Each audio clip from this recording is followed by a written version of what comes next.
Hi guys, जैसे कि हमने आपको अपने न्यू ईयर के ब्लॉग में बताया था कि इस साल जो है बहुत नए नए सरप्राइजेज़ आने वाले हैं और उसमें से सबसे पहला सरप्राइज़ ये है, मैंने अपनी पुरानी एक्विनोर की जॉब क्विट करके और मुझे एक नई अच्छी ऑफ़र मिली थी जो कि मैंने कबूल किया है। ये ब्लॉग होगा इस बारे में कि इसमें मैं आपको बताऊंगा मुझे कैसे मिली जॉब, उसके प्रोसेस पूरा क्या था, इंटरव्यू में सवाल कौन कौन से पूछे गए और जो है मेरा पहले जो चंद दिन है जॉब के वो कैसे रहे। तो आइए बैठ के आराम से बात करते हैं। जी हाँ, तो ऐसा था कि मैं आराम से मज़े से अपनी कंपनी में, जैसे कि आपको पता है मैं एक्विनोर में काम कर रहा था, अचानक मुझे जो है कॉल आई, क्योंकि मैं जो हूँ लिंक्डइन में भी हूँ और इधर उधर हर जगह रजिस्टर हूँ। तो मुझे एक और कंपनी से कॉल आई जो कि थोड़ी दूर है यहाँ से, बर्गिन में नहीं है, किसी और शहर में है। और उन्होंने मुझसे ये पूछा कि सीनियर प्रोसेस और ऑपरेशनल इंजीनियर की ज़रूरत थी। तो उन्होंने मुझसे पूछा कि क्या आप इंटरेस्टेड होंगे। तो मैंने कहा पहली बात मैं तो अभी काम कर रहा हूँ, वो अलग बात है कि मेरा कॉन्ट्रैक्ट ख़त्म हो रहा है सून, तो मैं इंटरेस्टेड हो सकता हूँ, लेकिन ये कि मैं बर्गिन में रहता हूँ जो कि वेस्ट साइड पे है नॉर्वे में, और ये जो जॉब है ये ईस्ट साइड पे यानी कैपिटल के पास, ओस्लो के पास है। तो मैंने कहा मैं वहाँ पे आ तो नहीं सकूँगा यानी परमानेंटली, लेकिन कभी कभी मैं आ सकता हूँ जब मीटिंग हों। तो उन्होंने कहा कि इसमें कोई मसला नहीं है, हम ये डिस्कस कर सकते हैं बाद में। जॉब इंटरव्यू जब हो गया तो उसके तकरीबन 2 दिन के बाद ही उन्होंने मुझे जो है कॉल की और बोला कि वो मुझे लेना चाहते हैं इस प्रोजेक्ट में। और जो उन्होंने कंडीशन यानी मेरी मान ली कि मैं बर्गन से ही काम कर सकता हूँ जहाँ हूँ एज यानी होम ऑफिस के तौर पे। और यह है कि अगर कभी कोई जो बिग मीटिंग्स होती हैं ना, जैसे कि हासुप वगैरह, जो प्रोसेस इंजीनियर्स हैं, ये जो पढ़ रहे हैं, स्टडी कर रहे हैं, उनको पता होगा कि हासुप और हासिड और इस किस्म की जो बिग मीटिंग्स होती हैं वो क्या होती हैं। तो उसमें हमें जाना पड़ता है और यानी बेस्ट ये आप नेट पे भी कर सकते हैं टीम्स के थ्रू, लेकिन बेस्ट ये है कि आप जब वहाँ जाएं तो ज़्यादा अच्छे तरीके से हो सकती है। जी, तो अभी मेरा इंटरव्यू शुरू होने वाला है तकरीबन 10 मिनटों में, और ये इंटरव्यू टोटल रहेगा उन्होंने बताया 40 मिनटों का। तो मैं काफ़ी एक्साइटेड हूँ, मैं उनके प्रोजेक्ट जानना चाहता हूँ किस किस्म की, आपको बताऊँगा कि रिज़ल्ट क्या निकलता है। सबसे पहले जो जॉब इंटरव्यू था वो तकरीबन 40 मिनट्स का था। उसमें उन्होंने मुझसे बहुत से सवाल पूछे मेरी क्वालिफ़िकेशंस के बारे में। उनके पास मेरी सीवी तो थी, तो उन्होंने यानी सीवी में बहुत सवाल पूछे, प्रोजेक्ट के बारे में बताया और पूछा कि मैं यानी फेमिलियर हूँ इससे। तो मैं उसके बारे में कोई बात नहीं करूँगा क्योंकि कॉन्फिडेंशियल होगा। तो मैं सिर्फ आपको बताऊँगा कि यूजुअली कौन कौन से सवाल ये पूछते हैं इंटरव्यू में, जॉब इंटरव्यू में, जो आप लोगों को आने चाहिए अगर आप जॉब इंटरव्यू के लिए जा रहे हैं। तो उसके बाद जब जॉब इंटरव्यू ख़त्म हुआ तो उन्होंने मुझसे कहा कि क्या आप आ सकते हैं शुरू में पहले 2-3 दिनों के लिए। वो इसलिए बुलाया था मुझे कि थोड़ी सी प्रोजेक्ट के बारे में इंफॉर्मेशन देने के लिए, प्लस मुझे लैपटॉप जो देना था और इक्विपमेंट जो मुझे यानी चाहिए काम करने के लिए वो उन्होंने देना था, और साथ ही मैं बाज़ लोगों से मिल भी लूँ। तो इसलिए इस शहर में जिसका नाम है आस्कर, वो जो है बर्गिन से तकरीबन 7.5 घंटे दूर है। बाय प्लेन अगर जाएं तो वो 1 घंटे में आप पहुंच जाएंगे वहाँ पे, लेकिन बाय कार जाएं तो 7.5 घंटे का सफ़र है। और थिंग ये कि ये जो है ये विंटर है, और नॉर्वे में जब विंटर होता है तो बहुत सर्दी होती है, बर्फ़ होती है हर जगह, और बाज़ों का तूफ़ान भी होता है। और बर्फ़ और तूफ़ान जब हो तो सड़कें सारी बंद होती हैं, बहुत ड्रावना सा समा होता है। और यहाँ से ये वेस्ट से ईस्ट जाने के लिए आपको पहाड़ के ऊपर से जाना पड़ता है, यानी जो रोड्स हैं वो पहाड़ के ऊपर से हैं। तो वहाँ पे जो है कुछ ज़्यादा ही सर्दी होती है, कुछ ज़्यादा बर्फ़ होती है, और अक्सर जो हैं रोडें बंद होती हैं। अक्सर अगर रोडें बंद नहीं भी हों तो वो ऐसा होता है कि उन्होंने कुछ घंटों के लिए बंद की होती हैं या कुछ टाइम के लिए, और फिर आपने वहाँ पे वेट करना होता है। फिर जब वो खोलते हैं पहले एक साइड के जाते हैं, फिर इतनी देर में दूसरी साइड का इंतज़ार कर रहे होते हैं, फिर दूसरी साइड के आते हैं। तो उसमें यानी काफ़ी हर्डल है। तो विंटर में यहाँ से वहाँ जाना बहुत मुश्किल है। यानी मैंने ये चूज़ किया कि मैं जहाज़ में नहीं जाऊँगा, क्योंकि उस टाइम पे एक्सट्रीम तूफ़ान था और जहाज़ जो ज़्यादातर थे वो कैंसिल हो गए थे। जो एक दिन में एक जहाज़ जा रहा था या कुछ ऐसा, और वो एक तो टोटली फुल होता था, दूसरे ये कि जब इतनी तेज़ हवा हो तो मुझे जहाज़ में जाना इतना अच्छा नहीं लगता, वो ऐसे ही अनकंफर्टेबल बंदा फील करता है।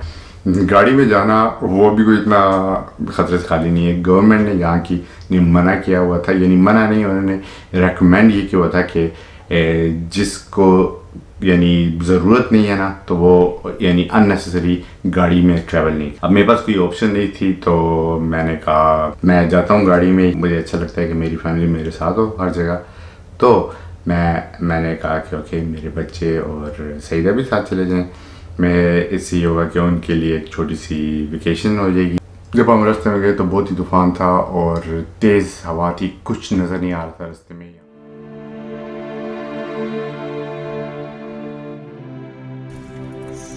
भाई बर्फ़ है और हम इंतज़ार कर रहे हैं ग्रीन लाइट होने का, तो हमने गाड़ी में चिमनी लगा के और बैठे हुए हैं। अभी यहाँ पे जो है सईदा जो है नमाज़ पढ़ रही हैं और हम इंतज़ार कर रहे हैं कि कब ये रोड खुले और हम आगे जाएं।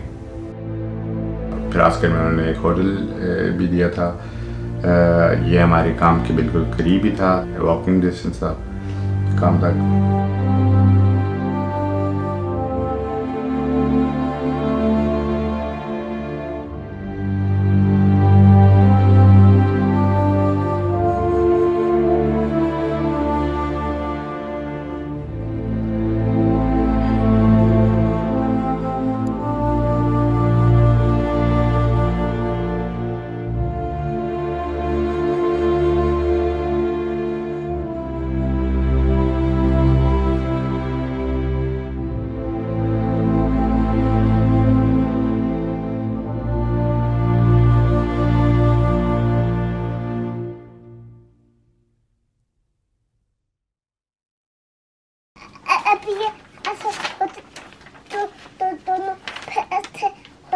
बहुत अच्छा बनाया है, अच्छा लग रहा है। मम्मा ये फूल में फिक्के होते हैं, मैंने ये बनाया है। तो जब मैंने कहा जब हम आए हैं तो बच्चे और सईदा को भी इंजॉय कराया जाए। हम मुख्तलिफ़ जगहों पे गए, हमने वहाँ पे मुख्तलिफ़ खाने खाए, कई देसी रेस्टोरेंट थे वहाँ पे खाए, और पिज़्ज़ा वगैरह जो बच्चों को पसंद है तो वहाँ पर भी गए और मुझे भी बहुत पसंद है पिज़्ज़ा।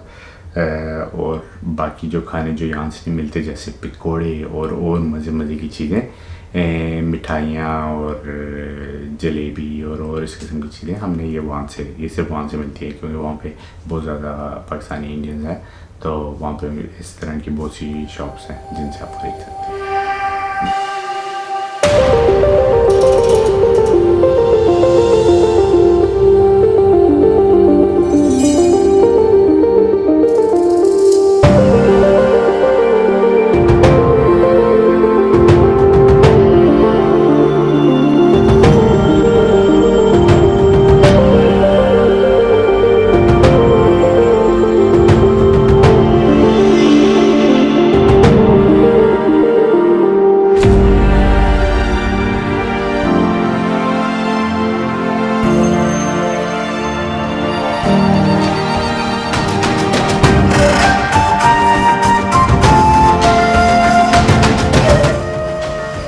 सईदा क्या खा रही हैं?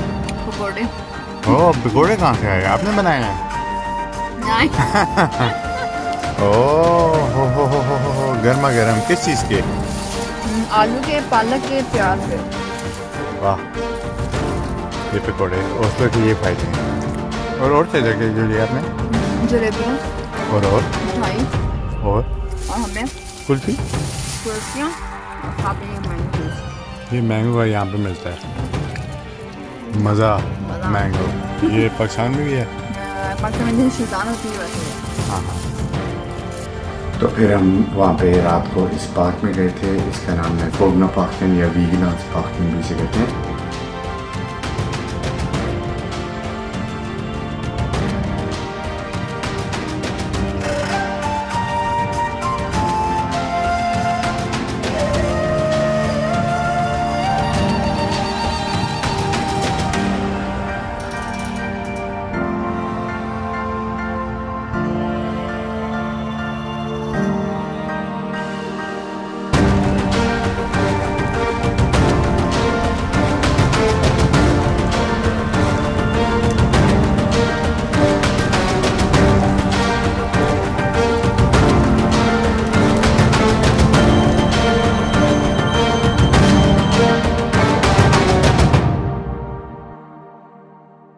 ये तकरीबन 1920 और 1943 के बीच में बनाए गए थे। गुस्ताव वीगेलैंड, ये सारे जो स्टैचूज़ हैं ये उसने बनाए थे और ये बहुत खूबसूरत है। यहाँ पे बहुत से खूबसूरत से स्टैचूज़ हैं।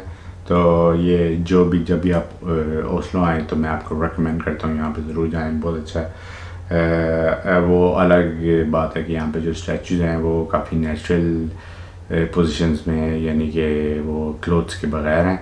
तो कई लोग जो ऑफेंडेड होते हैं वो शायद उन पर ये अच्छा ना लगे, लेकिन ये एक बहुत अच्छी जगह है जिनको आर्ट बहुत पसंद है, आर्ट और स्टैचूज़ वगैरह, और बच्चों के खेलने के लिए भी यानी बहुत अच्छा है। यहाँ पे आप जॉगिंग कर सकते हैं, भाग सकते हैं।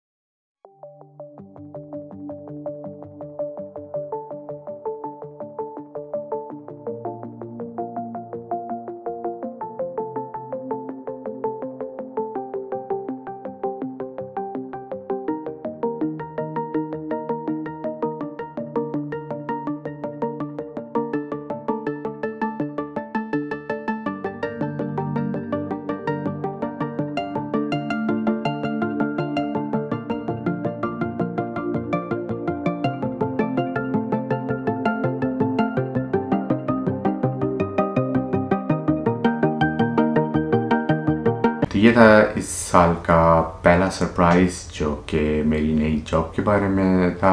बाकी जो है, अगर आपको ये वीडियो अच्छी लगे तो आप लाइक करें, अगर अच्छी नहीं लगे तो बेशक डिसलाइक करें ताकि मुझे पता चले। सपोर्ट करना चाहते हैं कि मैं ऐसी वीडियो और बनाऊं तो प्लीज़ कंसिडर टू सब्सक्राइब, तब मैं और कोशिश करूँगा जो इन्फॉर्मेशन मुझे मिलती है, जो मेरे पास है, वो मैं आप लोगों को भी दूँ। तो अभी के लिए इजाज़त लेता हूँ, अगली बार मिलेंगे। अल्लाह हाफ़िज़।